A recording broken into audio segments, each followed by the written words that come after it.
Obrigado, Jesus, pela oportunidade que nos destes de estarmos aqui hoje reunidos nesta casa, que tem como patrono o Dr. Dias da Cruz, que juntamente com essa espiritualidade amiga, nos amparam, nos auxiliam nas atividades de cada dia. Pedimos ao nosso bondoso Deus que nos ampare, que abra os nossos corações, para que eles se tornem terra fértil a essas palavras que nos são trazidas nessa noite, pela bondosa espiritualidade aqui presente. Pedimos a Maria Santíssima, nossa amada Mãe, que cubra-nos com seu amor, com este carinho de mãe, enchendo os nossos corações de paz, o nosso ambiente de luz e enchendo-nos do desejo de servir a cada dia mais nesse trabalho da seara do Senhor.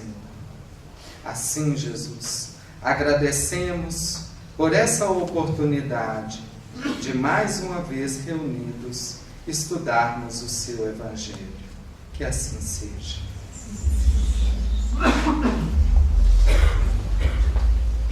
Meus irmãos, primeiramente, a Casa dos Dias da Cruz fica muito feliz com a presença de tantos amigos, né? Aí aqui, Arthur, nós estamos recebendo, posso me enganar de algum lugar, faltar algum lugar, mas nossos companheiros de Manhuaçu, de Ubaporanga, do Bezerra, do Zé Grosso, de Santa Rita, de Vermelho Novo, não é? E outros lugares da nossa região de Caratinga. Então é com muita alegria que nós, da Casa do Dr. Dias da Cruz, recebemos a todos.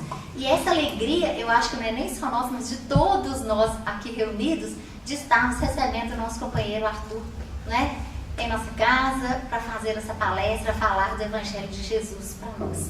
Então, muito obrigada, Arthur, já de antemão, né, por aceitar esse convite e vir, né, estar aqui falando do Evangelho do Cristo para nós. O Arthur é natural de Patrocínio, né, hoje ele reside em São Carlos, no interior de São Paulo, e trabalha na divulgação dessa doutrina tão maravilhosa que é o Consolador Prometido, né? Então agora nós vamos passar a palavra para o Arthur, né, que é o que nós estamos querendo escutar, né, gente?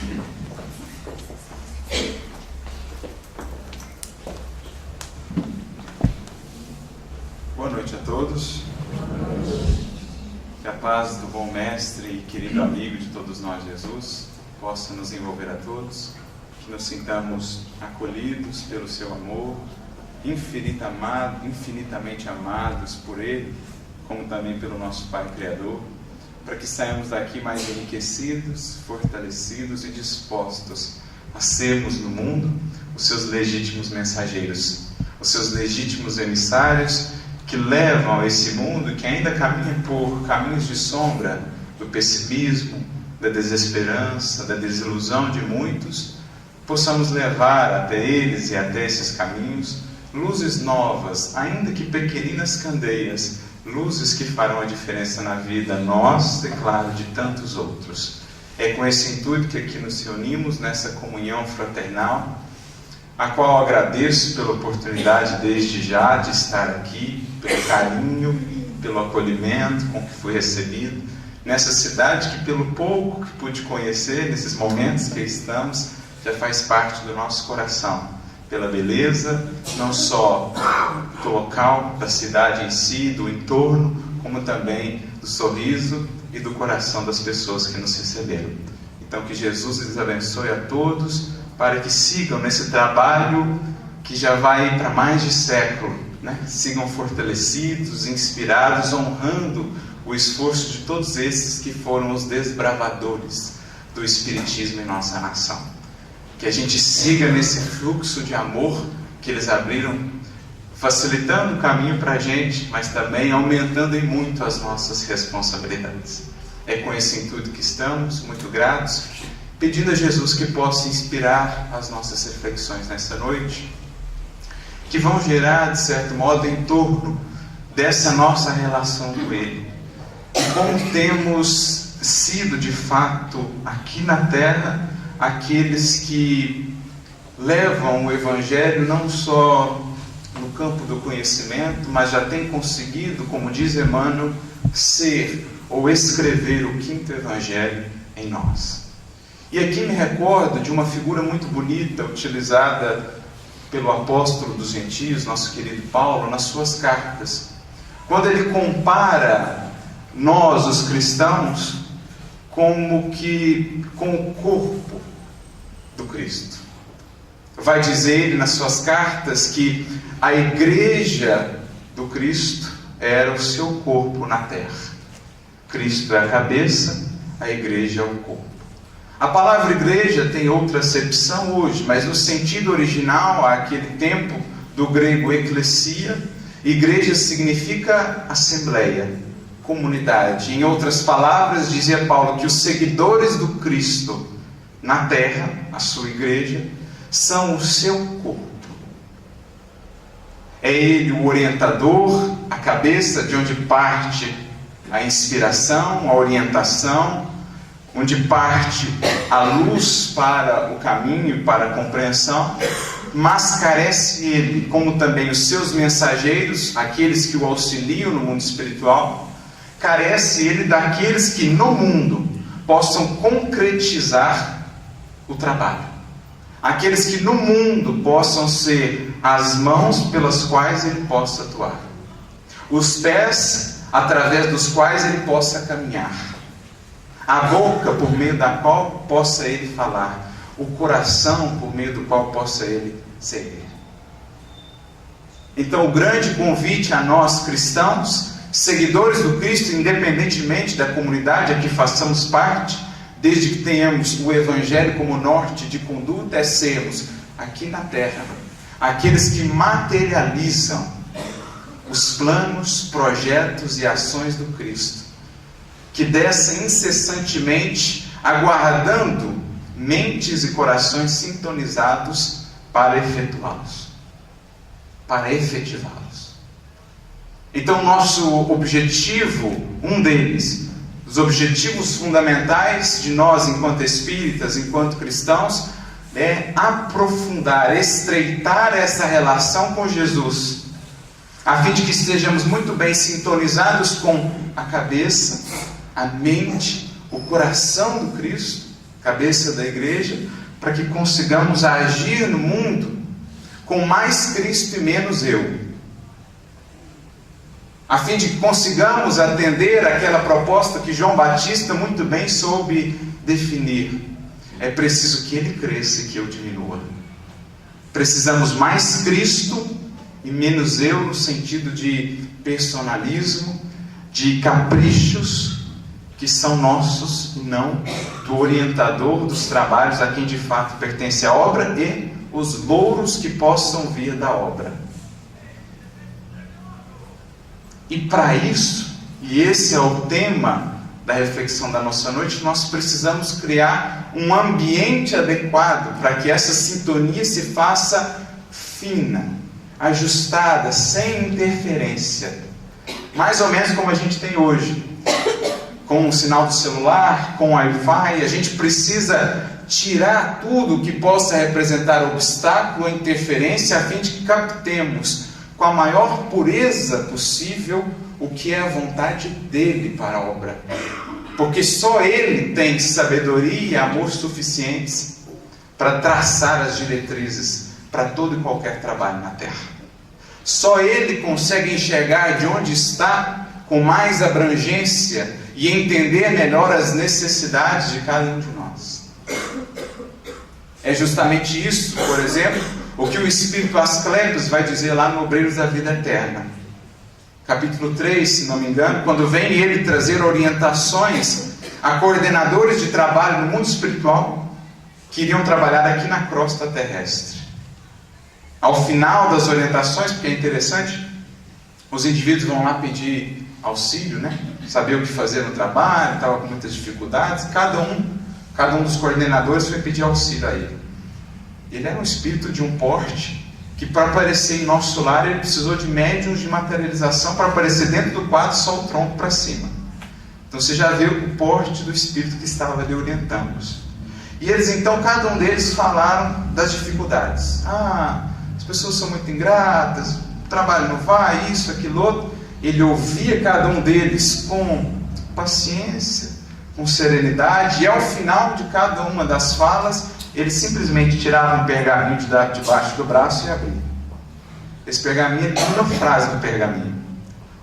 Quando foi ver, André Luiz percebeu, o pergaminho nada mais era do que os mesmos textos do Evangelho que aqui nós estudamos. Como a dizer que era para ele esse também material de estudo, e que ali se encontravam todas as respostas que precisavam. Mas enfim, ao final, o que ele orienta aos espíritos, àqueles coordenadores? Na medida em que vamos tomando consciência dos nossos deveres, vamos percebendo que as orientações para o caminho devem ser buscadas com o Supremo Orientador da Terra. Outros poderão nos ajudar, nos inspirar, mas acima de tudo, o referencial é sempre o Cristo. Então nós vamos buscar as diretrizes com Ele, porque só Ele, diz Asclépios, tem a sabedoria e o amor suficientes para traçar diretrizes a cada discípulo, adequando-as às suas necessidades, que Ele conhece mais do que nós. Então esse é o nosso objetivo aqui hoje nessa reflexão. Perceber a importância e a necessidade de prepararmos o ambiente espiritual para que não só o Cristo, como também os seus mensageiros que nos amparam em qualquer tarefa no bem que iremos fazer, possam nos auxiliar, nos orientar. E para isso, nós recorremos aqui a um texto do benfeitor Emmanuel, justamente intitulado Ambiente Espiritual, que se encontra no livro Estude e Viva. Um livro aí de uma parceria, Francisco Cândido Xavier e Valdo Vieira, pelos espíritos André Luiz e Emmanuel. Esse texto, particularmente, de Emmanuel, intitulado Ambiente Espiritual.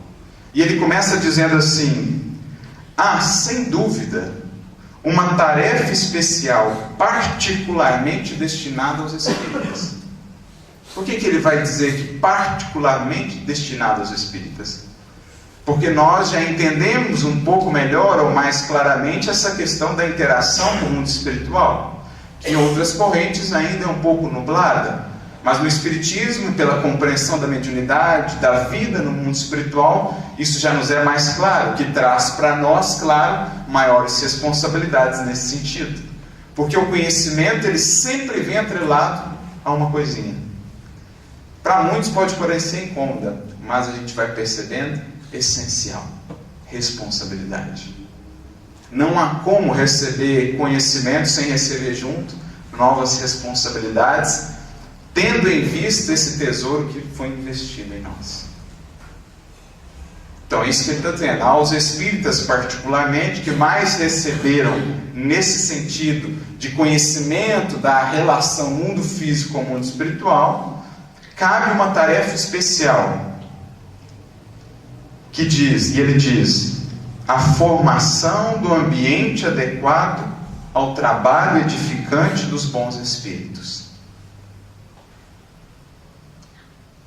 Ou seja, entender melhor aquela frase que Kardec traz no Evangelho segundo o Espiritismo, por nós tão repetida: ajuda-te, que o céu te ajudará. Perceber que há uma parte que nos compete, tanto em termos individuais como coletivos, em qualquer tarefa que nos vinculemos, de ajudarmos com essa preparação, ajudarmos com essa sintonia, a fim de que eles consigam e encontrem espaço para nos ajudar, ajudando os outros também. Criar um ambiente interno em nossa alma, como também em qualquer trabalho que venhamos a fazer, de modo que, sintonizados com a espiritualidade superior, possamos conduzir o trabalho segundo as diretrizes do Cristo, e não do fulano, do ciclano, do beltrano, fugindo ao personalismo. Perceber que, na verdade, a criação divina é como que uma grande sinfonia. na qual na terra o regente é o Cristo. E cada um de nós é um instrumento, chamado a servir em determinada circunstância, em determinada tarefa, em determinada frente de trabalho, mas sempre pensando no termo ou em termos de coletivo, a fim de que a sinfonia como um todo não seja prejudicada. Então, se somos instrumentos a serem regidos pelo Divino Regente, precisamos afinar o instrumento que somos, aperfeiçoar, a fim de que a sinfonia se torne cada vez mais bela e harmoniosa, a fim de que o Cristo consiga, através das fibras do nosso coração, tocar para o mundo de maneira cada vez mais bela a divina canção do amor, do bem, da paz.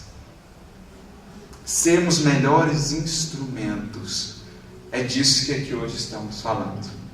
Mais afinados, sintonizados com Jesus. E claro, com os bons espíritos, os seus mensageiros.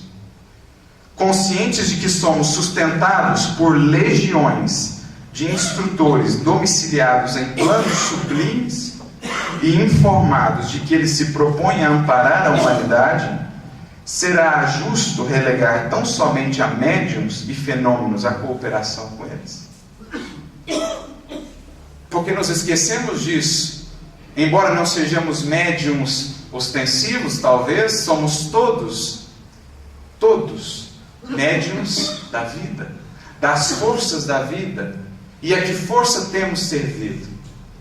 Efetivamente às legiões do alto, às legiões superiores, ou ainda aos interesses inferiores? Que tipo de médios intermediários temos sido? Todos nós, indistintamente, quer atuemos onde for, somos médiuns de alguma coisa. Estamos atendendo a serviço de alguma força. A questão é meditar bem a que força servimos. A do alto, que fecunda o mundo com novos valores, com novos horizontes, ou ainda aquelas que nos escravizam aos velhos paradigmas e aos velhos horizontes? É disso que ele está falando. Aliás, é necessário considerar que a mediunidade deve ser laboriosamente burilada a fim de refletir os bons espíritos, e que os fenômenos quase sempre se perdem na cinza da dúvida ou na corrente tumultuária da discussão. Todos nós estamos convocados a colaborar com os mensageiros do Senhor, notadamente no sentido de preparar-lhes ambiente favorável à manifestação. Então esse é o cerne da nossa reflexão nessa noite. Pensar um pouquinho mais em como temos zelado por essa preparação, em como temos ido um pouco mais além a cada dia, isto é, no processo de aperfeiçoamento constante, a preparação, a purificação desse nosso vaso mental, a fim de receber essas bênçãos que nos chegam do alto, sem contaminá-las. Ou mais do que isso, se estamos efetivamente abertos a isso. Porque essa será primeiramente uma escolha nossa. Se não nos ajudarmos, não é que o céu não vai nos ajudar, é porque encontram eles uma barreira criada por nós mesmos. Ou seja, há primeiramente uma abertura de nossa parte a ser feita. Quero realmente progredir. Quero realmente entender. Quando assim nos colocamos perante a vida, então eles encontram meios de nos auxiliar. Mas quando por vários motivos nos fechamos na rebeldia, na descrença, na revolta, no orgulho, no egoísmo, na cristalização, encontram eles barreiras quase intransponíveis para nos alcançar mais providencialmente, no sentido de nos orientar em caminhos de mais paz. É preciso que primeiro cada um de nós se abra a essa conexão mais profunda com o alto. E aqui eu me recordo de uma passagem que está no Evangelho de João, capítulo 20, versículo 22, que depois vai ser comentada por Emmanuel no livro Vinha de Luz, capítulo 11. Essa passagem conta ali o evangelista João de momentos após a crucificação de Jesus, quando ele volta e visita os discípulos no cenáculo onde eles estavam reunidos, sem saber acerca do futuro, como seria. Jesus então aparece ali materializado a eles, e tem um gesto e uma fala muito simbólicos. Depois de conversar um pouco com eles, Jesus se levanta, assopra em direção a eles e diz: recebei o Espírito Santo. A linguagem do Evangelho. Jesus estava ali simbolicamente transmitindo-lhes a sua inspiração, a sua orientação, querendo fazer com eles essa comunicação mais profunda, que seria orientadora das suas atividades dali por diante. Emmanuel pega esse versículo e, com a sua perspicácia, traz-nos uma mensagem belíssima, intitulada Abre a Porta. E ele diz assim: por que Jesus não enviou diretamente as suas bênçãos a eles? Por que ele usou o verbo receber? Por que ele simplesmente não lançou ali a sua inspiração, as suas bênçãos e seguiu? Por que ele pediu a eles que recebessem? E então Emmanuel, ao comentar essa passagem, diz que o Mestre não violentaria o santuário de cada um, nem mesmo por amor. Jesus não pode, perante a lei divina, arrombar a porta do nosso coração, nem mesmo amando-nos como Ele nos ama. Porque Ele nos respeita justamente por nos amar. Porque Ele sabe que essa é uma construção que deverá partir de nós, a fim de que seja duradoura. Então por isso Ele diz: recebei. Como a dizer, estou sempre dando àquele que quiser receber. Receber. E ele acrescenta, Emmanuel: cada espírito tem os seus tesouros e abrirá por si as portas sagradas da comunhão com o Eterno Pai. Cada um de nós tem o santuário íntimo, o santuário da consciência. Mas essa porta se abre a conexão com o Pai, com Cristo, só de dentro para fora. Porque nem por amor eles arrombam. O que me recorda outra fala dele agora no livro de Apocalipse, capítulo 3, versículo 20, quando ele diz assim: eis que estou à porta e bato. Que ouvir a minha voz e abrir a porta, eu entrarei e cearei com ele e ele comigo. Olha que lindo. Jesus está à porta de cada coração na terra batendo. Mas como ele mesmo diz, é preciso que lá dentro ouça-se essa voz e de dentro para fora abra-se essa porta. Quem assim o fizer, ele diz: entrarei e cearei com ele e ele comigo. O ato de cear, de partilhar o pão, era naquela comunidade, naquela cultura, um símbolo máximo de comunhão, de laço profundo, de conexão. Então ele diz: bato a porta. Mas só poderei conectar efetivamente com cada um na medida em que cada um se abrir a mim, ao amparo dos benfeitores. Na medida em que cada um perceber a importância de se ajudar, a fim de que eu possa melhor ajudar. Por isso, Emmanuel segue na sua mensagem dizendo: o Senhor da vida, o Criador, confere à semente o sol e a chuva, o clima e o campo, o adubo e a defesa, o amparo dos lavradores e a bênção das estações. Mas a semente por si só deve germinar na sua caminhada em busca da luz do sol. Assim também no reino do Espírito, o Senhor da vida confere a cada um de nós o sol da providência divina, a chuva das dádivas incessantes, o clima da cooperação fraternal, o campo das oportunidades, a defesa do amor, o adubo do sofrimento, o amparo dos mensageiros divinos e a bênção das experiências diversas. Mas cada um de nós, enquanto sementes, deveremos por nós mesmos superar os envoltórios inferiores da nossa caminhada para a divina luz. Ou seja, do Senhor, do alto, nunca se esgota a fonte de amparo e de misericórdia. Nunca se cerra a cachoeira das bênçãos divinas. A pergunta é: como está a comporta do nosso coração? Aberta ou cerrada? Porque, como dizia o próprio Mestre no Evangelho, no Sermão do Monte, Deus faz com que o seu sol se erga sobre maus, sobre bons, e a chuva caia sobre justos, sobre injustos. Ou seja, atua, ampara a todos indistintamente. A questão é, quantos estão dispostos a aproveitar esse auxílio para crescer? Isso é criar a ambiência espiritual para que o auxílio divino possa nos utilizar como instrumentos para ajudar a nós mesmos, primeiramente, como também, por consequência, aos demais. Purificar o vaso do coração, a fim de que a água pura do Evangelho não venha ali a se contaminar.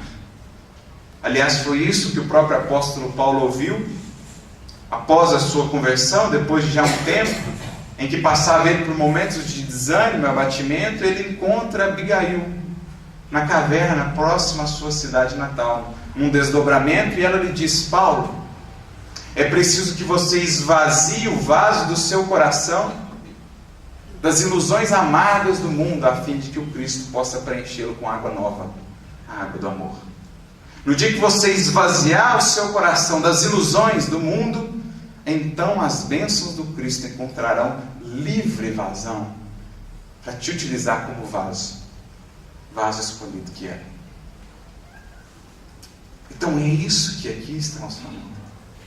Esse trabalho interior que compete a cada um de nós no sentido de purificar esse mundo íntimo, de aperfeiçoá-lo, e teremos muitos recursos para isso, a fim de que estejamos mais sintonizados com a espiritualidade superior e com os recursos que nos chegam incessantemente do alto.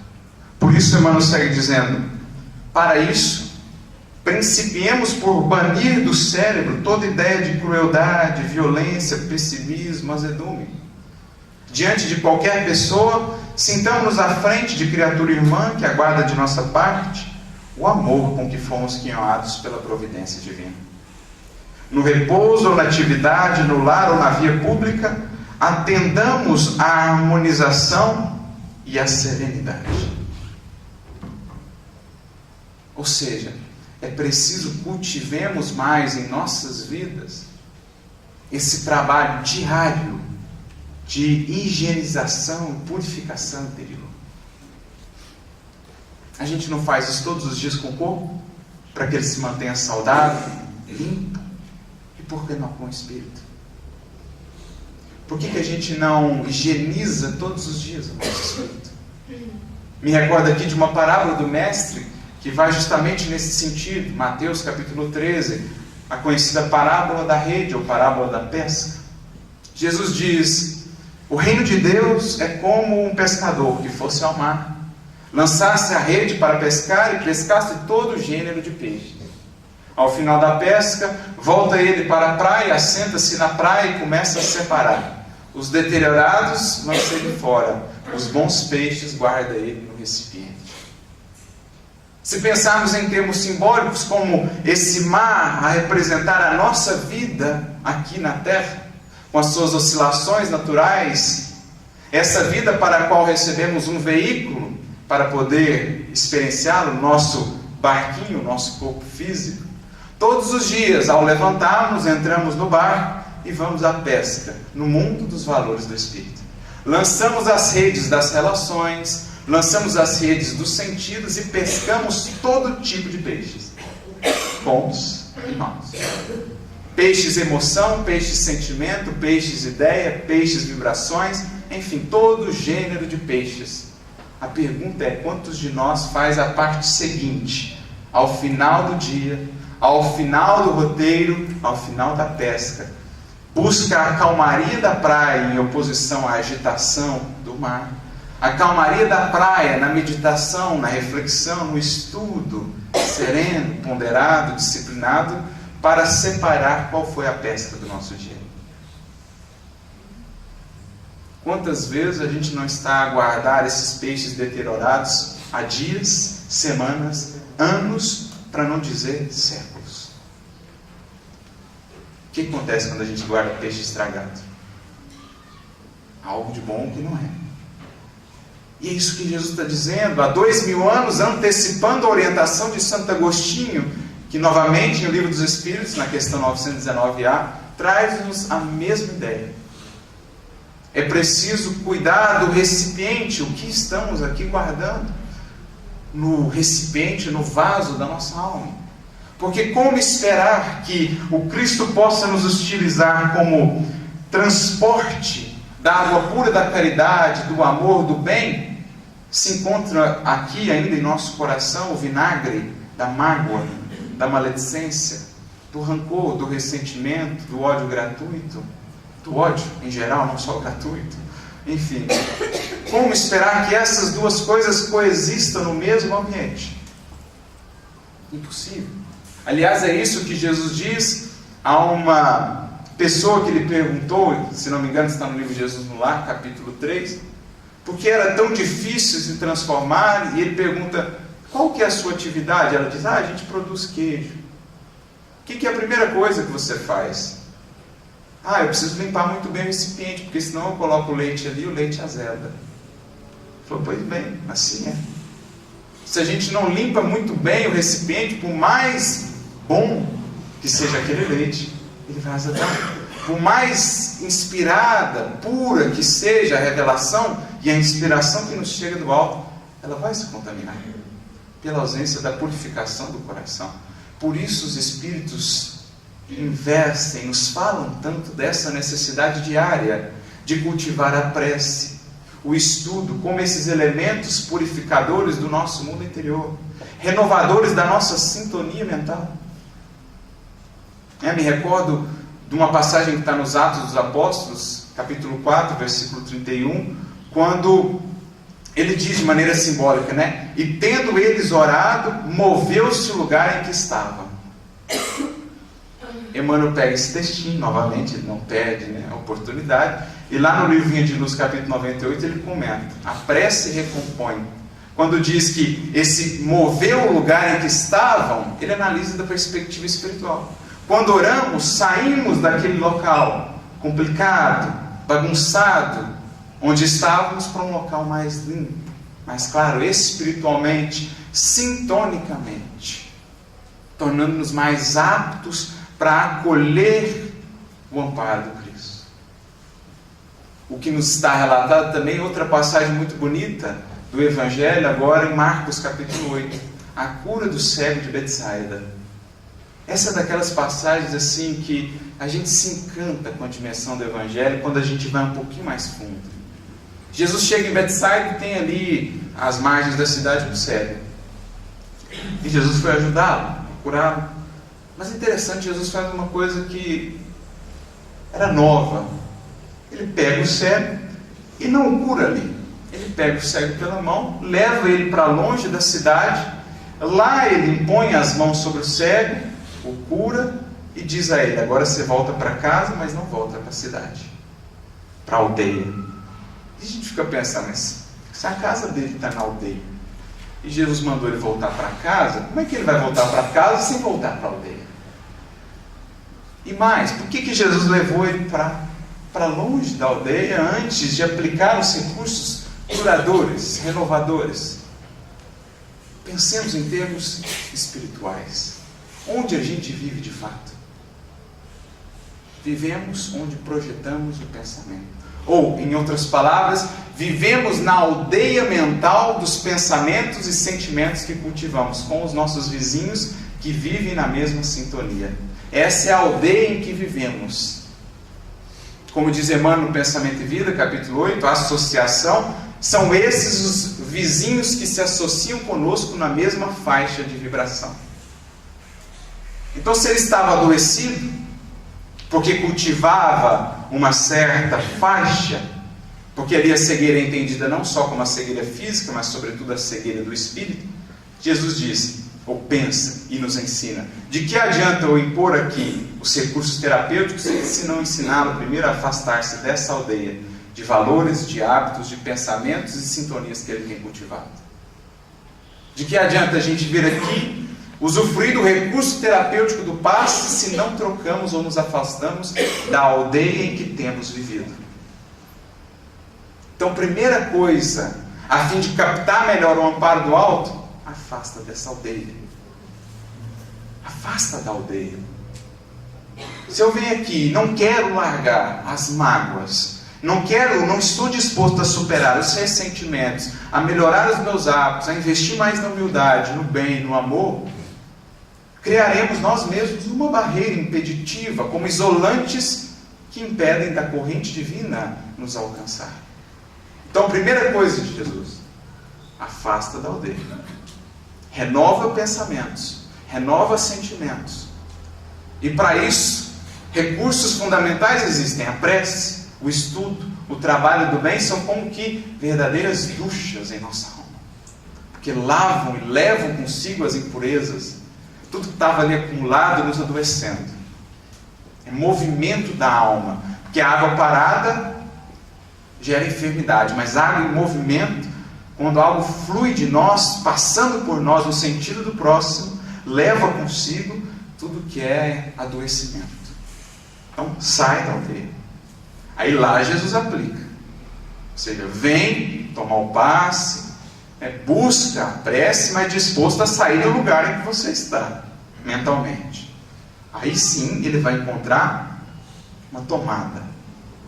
Vem o amparo, nos fortalece, nos alimenta para a gente fazer o trabalho que compete. Isso que Jesus dizia também ao levar aquele cego para longe. Como a dizer assim, o processo de cura, de renovação não é um ato instantâneo, é uma jornada. Quer a cura com Cristo, quer a melhoria com Jesus, esteja preparado para caminhar com Ele. Não é algo de um instante, não é algo de um momento, nem sequer de uma encarnação. Ao adentrarmos nessas portas, buscando a cura e a melhoria com Cristo, estejamos dispostos a iniciar uma jornada para a eternidade, em que Ele vai nos dar as mãos e caminhar conosco, mas não por nós, jamais por nós, porque Ele não violenta a nossa consciência.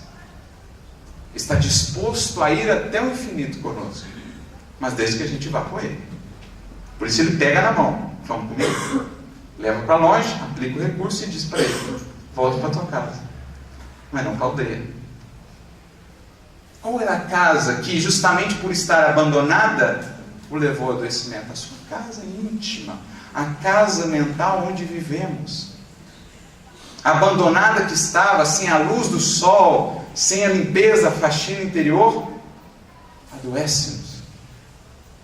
Então Jesus diz: volta para essa sua casa, abre a janela ao sol, faz a faxina, mas muda de aldeia, muda de vizinhança espiritual, vai para uma aldeia mais elevada, e aí sim estaremos no caminho da cura. Aí estaremos realmente preparando o ambiente espiritual para que Jesus possa legitimamente nos auxiliar. Então esse é um dos esforços fundamentais que aqui os Espíritos nos ensinam.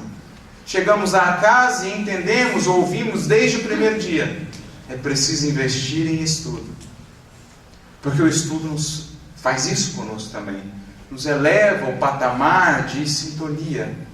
Sobretudo o estudo do Evangelho, que vai aos poucos vinculando a nossa mente, o nosso sentimento às altas esferas.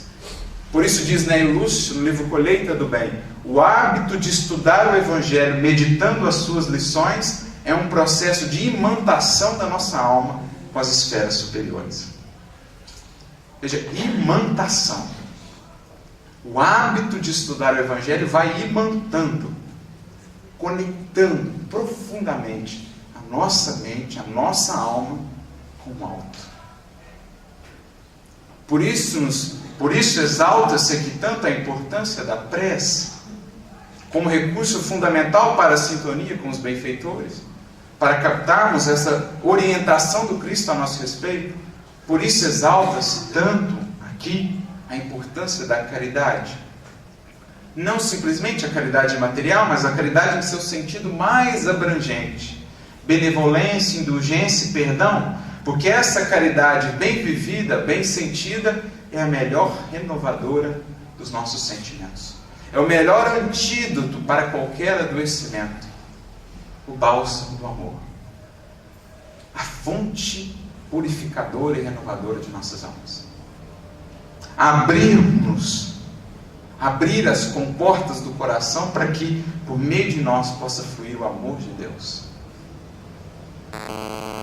Isso, enfim, vai preparando essa ambiência espiritual, que começa, é claro, de cada um de nós enquanto indivíduos, segundo a nossa vontade, a nossa escolha, mas que num trabalho espírita deve se comunicar a todos os participantes daquele grupo, para que consigam eles cada vez mais fundir-se numa mesma sintonia, em harmonia com as esferas superiores. Quando um elemento ali foge a esse trabalho, a esses deveres, prejudica todo o trabalho. Porque em trabalhando a equipe somos como que uma corrente. Só quando todos estão muito bem conectados, a corrente pode fluir através de todos. Quando um foge aos seus deveres, eis que a corrente toda é prejudicada, porque um elemento bloqueou. Num trabalho mediúnico, acima de tudo, qual não é essa importância da estreita união, da estreita comunhão, como gostava tanto Kardec de dizer, de pensamentos e de ideais. É isso que dá a força de um trabalho. Não o número dos trabalhadores, mas a sintonia e a união entre cada um deles. Essa é a força de uma casa espírita. Não o número de trabalhadores, mas os laços estabelecidos entre eles. Laços não apenas formais, dirá Kardec, mas sobretudo laços morais, espirituais, porque são esses que nos mantêm unidos no momento de provação. O que mantém uma casa sólida, coesa, ante as tempestades da vida, não são o número de trabalhadores, o tamanho da obra física, é apenas os laços entre os seus membros. Laços de afeto real, de amor. A argamassa da obra do Cristo é a caridade entre os corações que dela participam. Por isso diz Kardec, não há instituição humana estável sem caridade. Caridade entre os membros. Porque uma coisa é, no momento da aprovação, você deixar um trabalho onde você era apenas mais um participante. Você era passista, você era palestrante, etc. Agora outra coisa é você deixar um trabalho onde você tinha amigos. Um é um laço frágil, a tempestade. Agora, amigos, irmãos, pode rugir o vento que for, não nos afastamos, porque o laço é inquebrantável. Argamassa. Essa era a força do corpo, da cabeça, da igreja do Cristo. A união entre cada membro. Cada um percebendo-se como dedicado a uma função.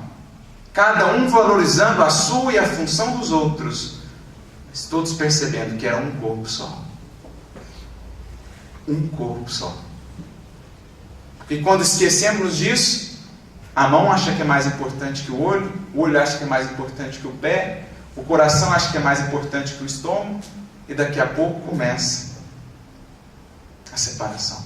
Porque faltava a unidade no trabalho. Não no sentido de uniformidade, mas comunidade, unidade comum. Ideais, propósitos, sentimentos que nos unem. Cada um com a sua tarefa, cada um com a sua função. Então, trabalhar ambiente espiritual em termos coletivos é isso.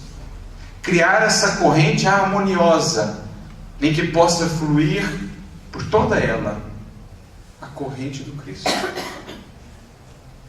Criar essa unidade de espírito, pelo vínculo, como diz o apóstolo Paulo na sua carta, a unidade do espírito pelo vínculo da paz. A paz entre nós, a harmonia entre nós. E por isso Emmanuel segue dizendo mais adiante, não vou ler a mensagem inteira porque é extensa. É forçoso recordar, sobretudo, que os alicerces de qualquer ambiente espiritual começam nas forças do pensamento. Há inclusive um livrinho do Emmanuel, dos mais profundos, embora fininho, Pensamento e Vida. Como a nos dizer que a nossa vida nada mais é do que o reflexo do que viemos pensando. Então, a base, o alicerce é pensamento. Renovar pensamento. E por pensamento em Emmanuel não se entenda apenas intelecto. Pensamento em Emmanuel é coração e mente. Coração e intelecto. Coração iluminado, plasmando ideias sublimadas, que geram palavras e ações nobres, que definem um destino promissor. Isso é pensamento.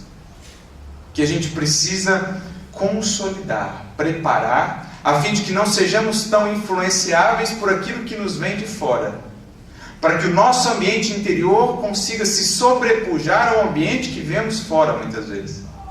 Que na Terra é ainda muitas vezes um ambiente de pessimismo, de desesperança, de revolta. Como suplantar isso e influenciar e não se deixar influenciar? Se não construímos essas bases sólidas. Por isso diz o apóstolo Paulo, há 2000 anos, na sua carta aos Romanos, lá no capítulo 12, versículo 2: e não sede conformados por este mundo, mas transformai-vos. Veja o que ele diz: não deixa o mundo, o ambiente de fora, conformar o seu ambiente interior, mas pelo contrário, transformai-vos pela renovação da vossa mente, para que você seja um elemento transformador. Para que você, onde estiver, faça diferença e não seja mais um moldado pelos valores que aí estão. Então não sede conformados, moldados por este mundo, mas transformai-vos pela renovação da vossa mente, a fim de que saibais qual é a boa, justa e perfeita vontade de Deus a vosso respeito. Olha a visão desse homem há tanto tempo. Somente criando essas bases sólidas, essa clareza de pensamento e essa sintonia, vamos conseguir captar realmente a vontade de Deus a nosso respeito, sem deixar com que as influências e pressões do mundo nos moldem.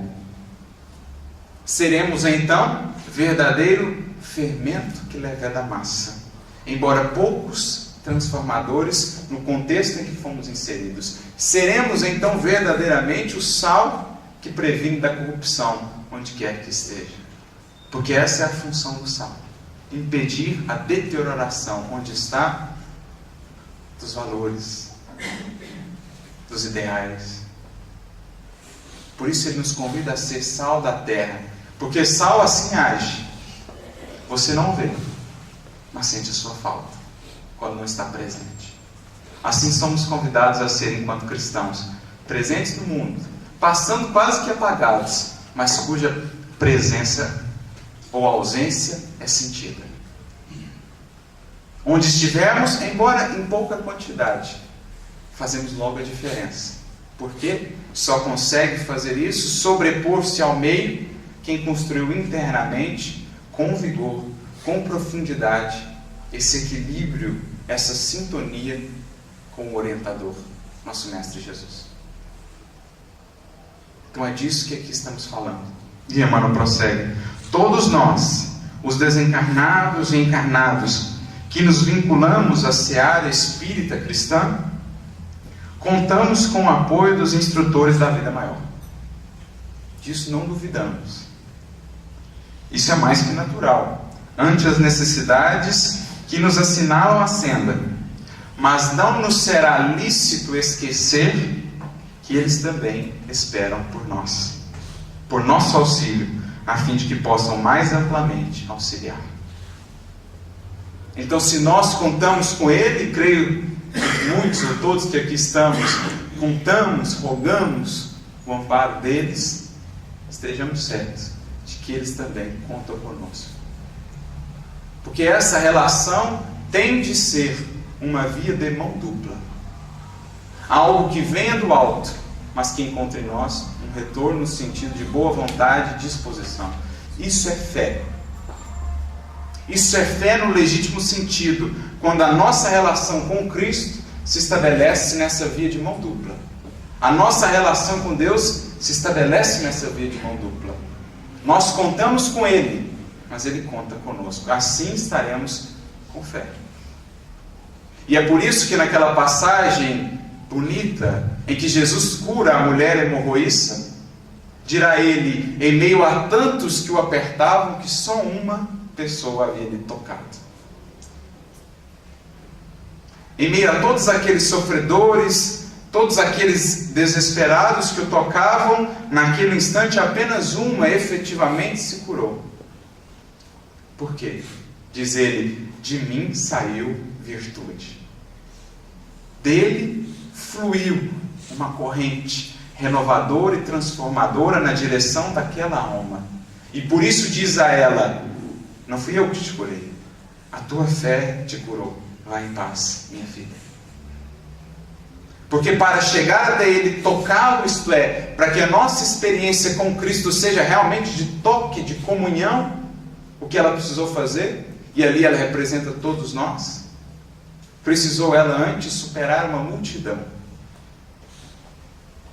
A multidão dos pensamentos em desarmonia, a multidão interior das emoções em desequilíbrio, dos velhos hábitos, dos velhos vícios, a fim de, superando com esforço, perseverança, tudo isso, chegar nele e tocá-lo. Vendo essa abertura é da lei, que venha dele também o melhor àquela alma que tanto se esforçou. Vencer não apenas a multidão interna, que todos teremos a superar, como fez Zaqueu também, que por não ver Jesus, por causa da multidão, subiu ao sicômoro, elevou-se ao mais alto da vontade, do esforço, a fim de vê-lo, a fim de estar com ele. Temos também uma multidão externa a superar. A multidão dos valores que ainda são apregoados pelo mundo e que querem constantemente nos moldar. O mundo que diz, busque o prazer a todo custo. O mundo que incentiva, que nos pressiona diariamente, com a ideia de que o consumismo, o imediatismo, o individualismo é que haverão de nos trazer a paz que no fundo tanto ansiamos. Uma multidão de valores com os quais todos os dias somos bombardeados. Mas a grande sacada, o grande convite aqui é: construamos um ambiente interior que seja inacessível a essas influências. Pelo cultivo do estudo, pelo cultivo da prece sincera, pelo cultivo, sobretudo, principalmente, do amor, construamos essa fortaleza interior na qual poderemos realmente comungar com Cristo, com nosso Senhor. Fortalecidos, enriquecidos, então, que estaremos, poderemos ser aqueles que, agora, de ambiente interno transformado, estão aptos a transformar o ambiente exterior. Seja na casa espírita, seja no lar, seja onde for. Comecemos pela construção desse reino, o reino de Deus em nós. E então, pela simples presença, estaremos convidando os outros a esse novo patamar. Como diz Emmanuel no Pensamento e Vida, capítulo 9, sugestão, entenderemos que cada pensamento, emoção, sentimento que temos, necessariamente repercute no outro, convidando-o à imitação consciente ou inconsciente daquilo que recebe de nós. Não podemos fugir a essa lei das influências mútuas. É uma lei da natureza. Nós podemos sim alterar a qualidade da nossa influência, se positiva ou se negativa, se libertadora ou se escravizante. Isso está em nossas mãos se aprendermos com Jesus, com o Espiritismo, a construir esse ambiente espiritual. Esse é o nosso esforço na senda do Evangelho. Tornarmos-nos cada vez mais, nas mãos de Jesus, instrumentos afinados para a grande sinfonia do amor. Que possamos tocá-la aos ouvidos mudos, que ainda aí caminham pelo mundo desesperados, sem o norte, sem enxergarem o porvir, sem conseguirem ver mais adiante, que para além das sombras, um novo alvorecer está por raiar. Que no escuro, no silêncio da solidão em que muitos desses caminham, possamos ser nós a pequenina candeia, a pequenina canção, que lhes fala de uma vida nova, de amor e de renovação. Que Jesus, portanto, nos inspire a construir em nós um reino de paz que possa de nós, da nossa palavra, da nossa ação irradiar, encantando os corações que conosco caminham e preparando, enfim, o ambiente da humanidade do porvir. A humanidade, enfim, onde reinará um ambiente de paz, de amor e de fraternidade. Que Jesus, portanto, nos abençoe e nos inspire a todos nessa construção, nessa caminhada. Muita paz.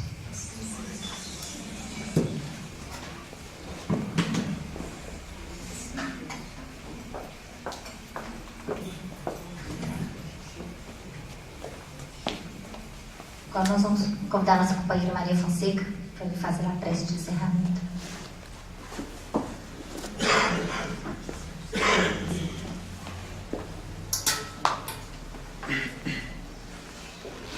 Senhor Jesus, agradecemos a vossa infinita misericórdia, as oportunidades que recebemos nesta casa sagrada, através daqueles que se empenham neste trabalho da divulgação dos ensinos espirituais, que tanto fortalecem a fé, a esperança de nossos corações, almas desejosas do bem, da paz e do equilíbrio.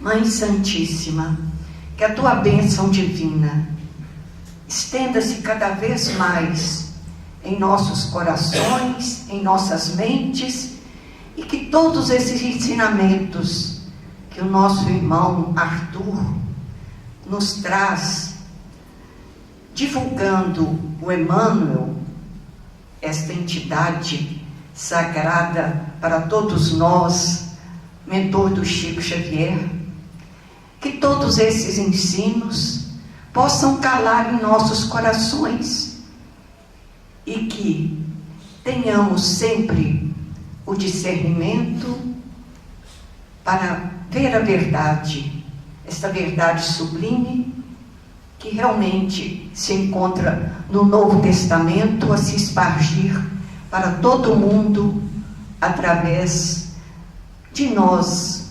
espíritas que temos a responsabilidade que nos foi doada pelo Cristo de construirmos um mundo de paz a partir dos nossos sentimentos, a partir dos nossos corações.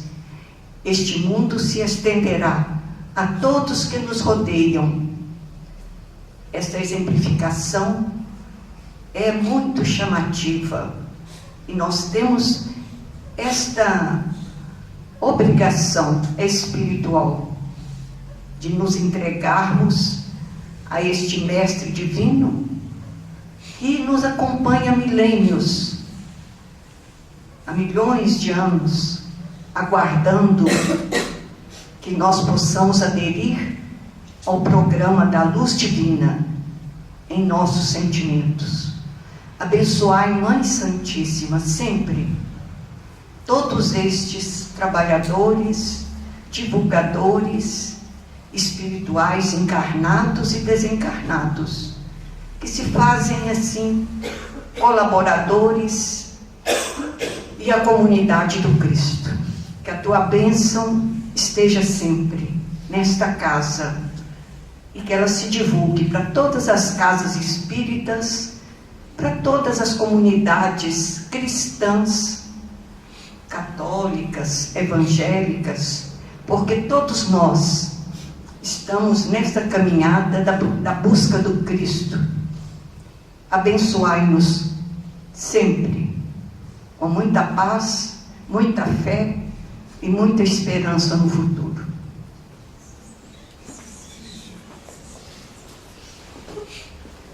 Mais uma vez, nosso agradecimento ao nosso companheiro Arthur por essa palestra tão linda, tão maravilhosa, não é? Que é os ensinamentos do nosso amado Mestre Jesus. E com certeza acho que todos nós aqui recebemos as vibrações de amor, de luz e de paz. Nosso agradecimento a todos que aqui estiveram conosco e possam retornar aos seus lares, levando essa paz, este amor de Jesus né, em cada coração. Possam retornar aos seus lares, nossos irmãos que estarão pegando as estradas, que sejam sempre amparados, protegidos e fortalecidos.